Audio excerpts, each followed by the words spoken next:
right, welcome to week 14. This week we're going to be dealing with two chapters, so we have a lot of ground to cover. I hope you are aware of this coming in and are in a position to get all the work done. First, we're going to be dealing with nationalism and national identity. I thought that the two chapters actually paired pretty well because the one interesting thing about both of them is that they are to some extent socially constructed concepts. What does it mean to be a nationalist? What does it mean to say that we're an American? A lot of times that is a creative act. We oftentimes affix, especially we Americans, we affix things like Irish American, Native American, African American, things like that. So what exactly is nationalism? How does national identity form? Why do some nationalist groups have a tendency to engage in violence against other people? These are some of the things that interest us within comparative politics. Um, Another important part of this chapter is, what types of identity are we talking about? What does it mean to be a primordialist?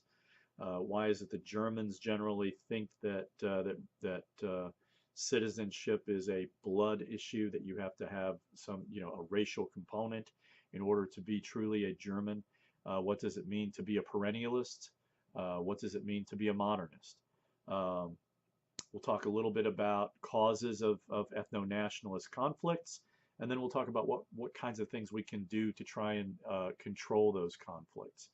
In a lot of instances, you know, these are not easy, not easy issues, not easy conflicts to try and manage. I spoke during my terrorism class the other day about the Israeli-Palestinian conflict and what factors would have, what kinds of things would have to be done in order to eliminate conflict between those two sides. And it's not easy, and a lot of times when you look, for example, at what's going on in Burma with the Rohingya, these are things that are tied up within religion, within ethnicity, and they're very hard to disentangle. Chapter 4 deals with the idea of race, ethnicity, and gender. How can we, for example, distinguish gender from sexual orientation?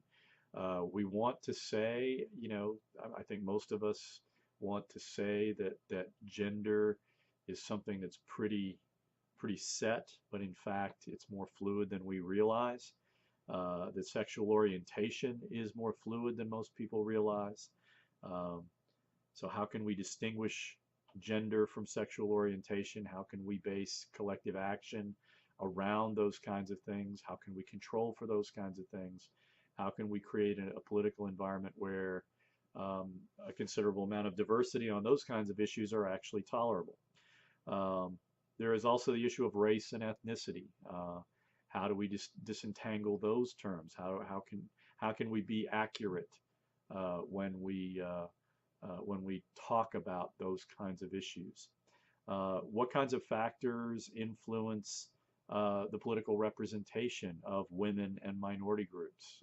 What are some factors that incline people to want to exclude folks? I've spoken about this in some of my other classes, where a big part of the reason that the Rohingya um, have been, sort of systematically denied citizenship rights in Burma or Myanmar, if you will, is that they are Muslim, and that Burmese nationalism, Burmese identity is tied up with the idea that it is Buddhist or Hindu. I think it's Buddhism. I think it's Buddhist.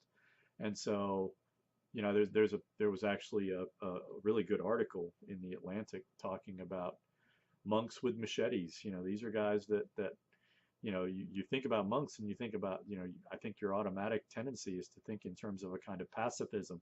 In point of fact, these folks their places in society are dictated by the state, and they want to protect their status. And for them, Burma is a Buddhist state.